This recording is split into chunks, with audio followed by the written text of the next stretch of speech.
Next Level Radio here, bringing you once again another guest spotlight. I am Ben Beck, and I was joined, as always, by Adam. With this time, we're bringing you our 21st guest spotlight. And the person who had that privilege of being our 21st guest was the one and only Rick Hoffman from the USA Network show Suits. Rick, he was a class act to talk to. He was a great pleasure. So please make sure you support Rick and make sure you watch him as Louis Litt get lit up, as they say, on Suits Wednesday nights, 9 o'clock, 8 o'clock Central on the USA Network, part of the Greenback Boogie. For a full recap of this interview, make sure you listen to us this Sunday, June 15th, as well as every Sunday afterwards, 6 o'clock Eastern Standard Time. For Rick Hoffman and Suits, you can follow them both on Twitter at Rick Hoffman _for Rick, and Suits is at Suits _USA. For more interviews and shows for us here at Next Level, make sure you follow us, www.nextlevelradioonline.com, like us on Facebook, facebook.com/nextlevelradioonline, and follow us on Twitter at NXT Level Radio. If you don't already, subscribe to us on iTunes and YouTube, and in the meantime, relax and enjoy this interview with the one and only great conversation of Rick Hoffman. Good evening, everybody, and welcome to another Next Level Radio guest spotlight. I am Ben Beck, joined by Adam Gorey, and tonight we're joined by yet another fantastic guest in our list of fantastic guests. Now, I've never hidden the fact that I'm a fan of the shows that USA puts out. But the gentleman joining us tonight is from what is probably my favorite show currently on the USA Network. You would know him for movies such as Cellular, Hostel, and The Condemned, as well as roles on shows like The Mentalist, Lie to Me, and Chuck. But now you can see him as Louis Litt on the USA Network show Suits. Please prepare to get lit up as we welcome to the show Mr. Rick Hoffman. Rick, how you doing tonight? Wow, that was quite an introduction. Thank you. That was very nice of you to say. I'm doing all right. How are you guys doing? We're doing good. We're excited to talk to you because like I said, I'm a fan. Suits is probably my favorite show on USA right now. I've seen every episode and I stick with it every week. I can't thank you enough. It's just unbelievable how the show has grown with crowds of people since season one, when no one really knew about us at all, when we were filming in Toronto, to up till now, where we're in season 4 and we generate crowds around the block. It's mind blowing to all of us. It's just it's a very special situation that we're all in. Yeah, I mean, USA has such a good track record when it comes to the shows that they put out. And I think it's mainly because it's a great combination of cast meets writing that just puts the show together. And most of them come out and they stay pretty strong for such a long time. Well, I mean, as far as Suits is concerned, we just hit the jackpot as far as being with USA and a network that, when they believe in a show, they're not really paying attention to a real time limit, and they give it a breathing room. And with that, and with great writing, and with a cast that really, really gets along and respects each other and puts in a lot of hard work, it seems to be the right equation up until this point. Thank God. Yeah. Now, for anybody who might be listening right now who hasn't had an opportunity to see Suits, tell us a little bit about the show and your character, Louis. Well, slightly different than the beginning of when it first started. Well, I guess basically the show takes place at one of the top high-class law firms in New York City. And it basically, the world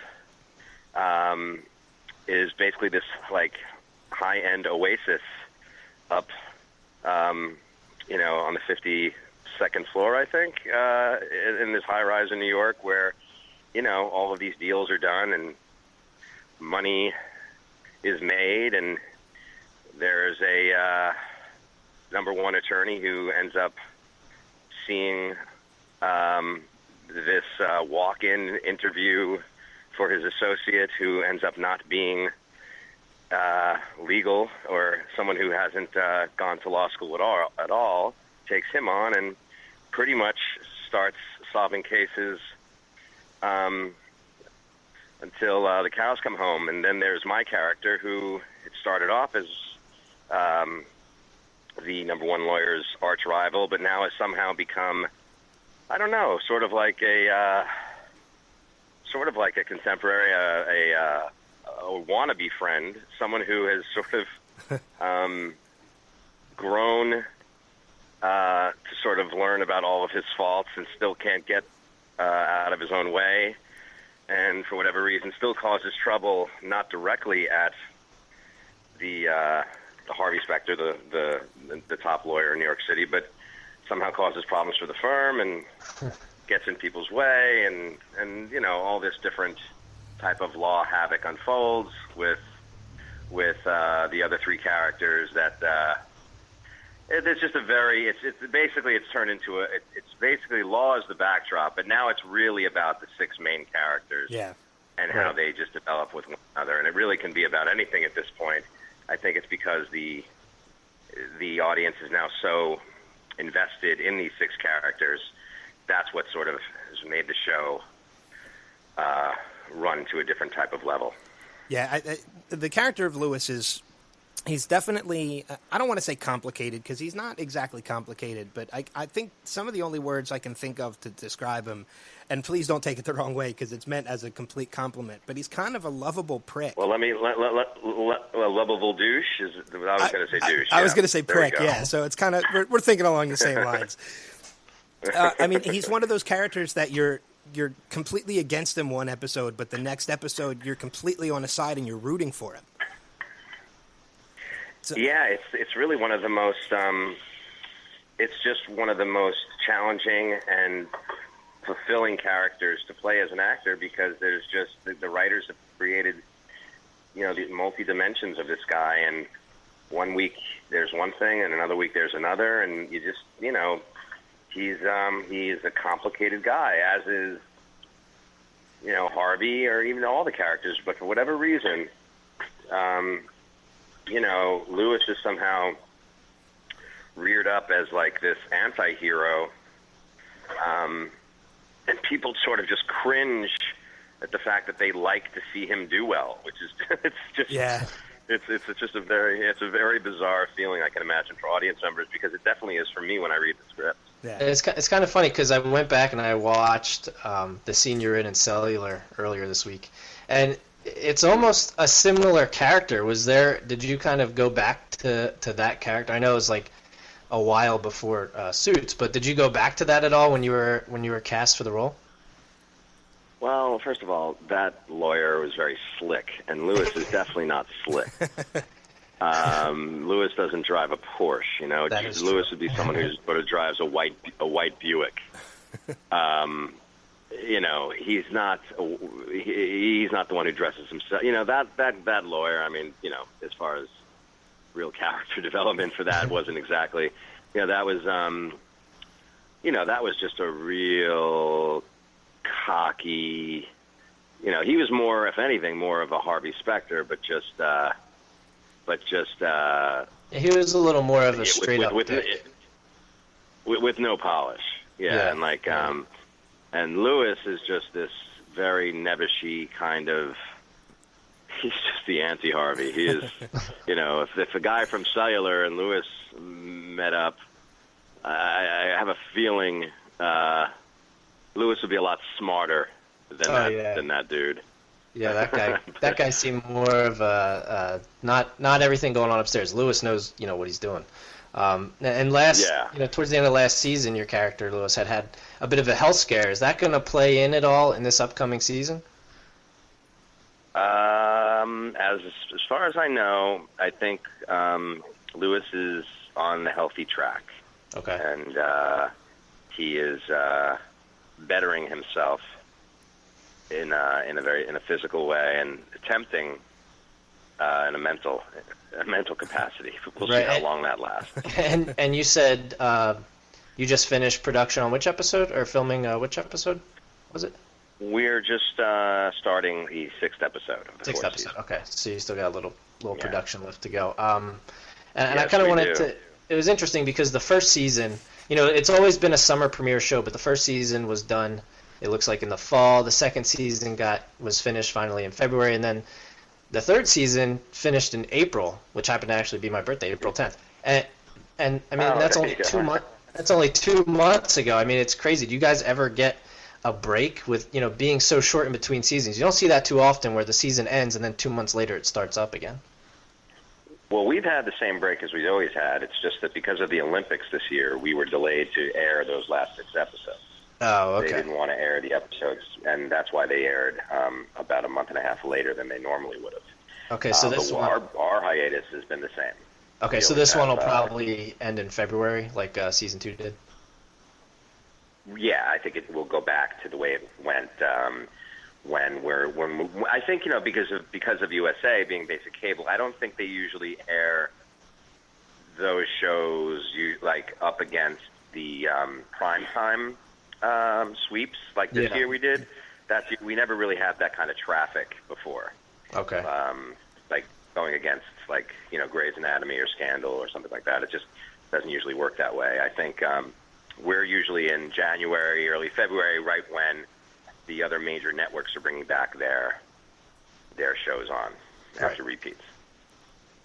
So, I know I know we're starting to run a little bit short on time with you, but I know one of the things I did want to mention to you before we finished up is I have to say that when it comes to television shows and things like that, your law firm that you work that Lewis works for has I would love to work there as an intern for free just because you have some of the most attractive secretaries and lawyers and such that work there. I mean, between Sarah Rafferty, Meghan Markle, it's just, I can't imagine getting anything done in that office. Yeah, and somehow they do. Yeah. Yeah, well, once again, it's just, it's obviously with them being very beautiful and their acting is fantastic. It's, they're I'd say some of the most charismatic women on television. They're just, they're all dynamite, and they, and I think, I would say if there were just a bunch of beautiful actresses walking around, I don't think it'd be a successful show. It's just a testament to how talented this cast is, and the hard work that they put in. It's really what I think. It's why, sure, there are guys out there that love how they look, but I just don't think a show lasts that long if it's just about that. It's really, the dynamic of each person, of each woman, and how powerful each one of them are in their own ways. And it's, once again, like that writing, and it's just, it's like lightning in a bottle, man. You got some great actors, and you got some great writers, and some beautiful women, and it sounds to me like that's the formula. Yeah, well, I mean, and I completely agree with you too. I mean, because even putting looks aside, I mean, if you take Sarah Rafferty just for example as Donna's character is just, I mean, she's ballsy, she's sarcastic. I think she puts out, other than Lewis, I think puts out some of the best lines in that show, and she's a prime example that just of how fantastic the acting is from the women on that show. Yeah, it's like it's you have experiences where if this was given to other actresses, I just don't think it would be as successful. It's just being very lucky that each person fit in the right, in casting, the right piece of the puzzle was fit, and everybody has their own unique ability, and I mean. I know it's nauseating, but it's just a very, very lucky, type of experience for all of us to be, put together and have this successful show. Well, the one thing that sticks out, at least personally to me about it, is that it's so cleverly written. It's very, it's not just one-liners and stuff. It's actually depth, and it's still hilarious, especially your character and a couple of the others. But it's just the writing is so clever. It's awesome. Well, that would be Aaron Korsh and the other 8 writers that write with him. We're spoiled, man. That's all I can say. When you see them, tell them they get Tell them Next Level Radio said, "Job well done." I will for sure. I will for sure. So, well, we're getting ready to wrap things up, and how we usually like to wrap our interviews up is what we call our rapid fire questions, and basically how that works. basically how that works is Adam's just going to shoot a couple questions at you. They're real quick, real simple. Just answer with the first thing that comes to your head, and we can go from there. You don't have to go into too much detail. All right, this should be really interesting. Go ahead. This one, the first one's sort of an homage to Suits, because obviously, you know, Suits is legal term, but it's also, you guys are always wearing a suit. So how many different ways can you tie a tie? Because I know personally I only know one way. I know only one way. Okay. Only one way, and it's not what you see on the show. That is done for me. I was gonna say. Admit it. I'm lame. Because the only way I know is over, through the loop, and down. That's the only way I know. It looks hideous. That's exactly right. The knot is always off center. With you. And if it was, yep. And if I had to wear it that way on the show, you'd always see it slump over to the right or left and droop down and probably have some stain on it. But awesome. Well, I'm glad I'm not the only one. No, you're not. Second one is, what's your favorite guilty pleasure movie? Guilty pleasure movies. Seven. That's a good movie. That's a great choice. Yeah. We actually have the one soundbite on our show with What's in the Box. But never. Anytime that thing's on, I just can't. I can never turn it off. Oh, it's captivating. It really is. Yep. Last one for you, and then we'll let you go. If you could pick anyone to guest star on Suits with you, who would it be? Oh man. Oh, come on. First thought. Well, okay. I'll give it this. If Norma was ever cast, right? Cloris Leachman. Okay. Oh, that could work though. That would be very interesting. It would be Cloris Leachman. I see, because like as far as all actors are concerned, I mean, come on, there's so many. But we always talked about, like, you know, when we never. I don't think Norma's ever. I don't know if you're ever going to see Norma, but I always picture Cloris Leachman as Norma. I could see that. Yeah, I could definitely see that working. That's not a bad choice. But Cloris Leachman from the movie High Anxiety, guys, which is, I'm not sure. It's I've seen time, it. But I own it. So what year did that come out? That's how I see Norma. What year did High Anxiety come out? It's a Mel Brooks movie. Okay. Yeah. I'll have to check it out, because I love Mel Brooks. But I'm only 27, so. Oh, if you saw her performance, it's genius. Even in Young Frankenstein, her performance. Any of the old Cloris Leachman movies. That's I know. Yeah, I know Young Frankenstein, so I'm with you there. Okay. So, well, we're definitely going to send people your way on Twitter. You can be found at Rick Hoffman _ because apparently somebody stole at Rick Hoffman. What's up with that? Have you ever approached that guy? No. First of all, it's amazing that I'm even on Twitter, and that, you know, now it's become a pleasure, actually, because I mean, it's just become ridiculous that people would actually write to this goofy-looking Jewish guy who's like, you know, putting out this awkward character, and they seem to really. I mean, it's just such a nice. That's the great part about Twitter. You know, it's just reading all the wonderful things that the fans say. And well, I think he has a beef with you. It's just fantastic. I think that guy has a beef with you. Who The guy does? who has Rick Hoffman. His description. Sure, his description is bankruptcy attorney in South Jersey, not the actor from Suits. Seriously, why are so many people trying to tweet some secondary actor on a USA show? I think you need to. He's in Swedesboro, Jersey. I think you need to come out to Swedesboro and teach him a lesson. Well, no, that's actually that gives me good. That's Louis Litt right there, man. That's the kind of guy that we all, you know what I mean? That we love He to watches hate that the guy. show. Yeah, he definitely watches the What show. an asshole! Yeah, definitely. But they can follow Suit. They can follow Suit, the show Suits, on Twitter as well, at Suits_USA. And we definitely want to push everybody to watch the season 4 premiere tonight on USA, 9 o'clock, 8 o'clock Central. Rick, thanks so much for joining us tonight, man. This was a great pleasure. Guys, it was a privilege. Thank you. I appreciate it. So, thanks, man. Be sure to check us out, www.nextlevelradioonline.com. Follow us on Twitter at NXT Level Radio, and we will see you around the bend, guys. Take care.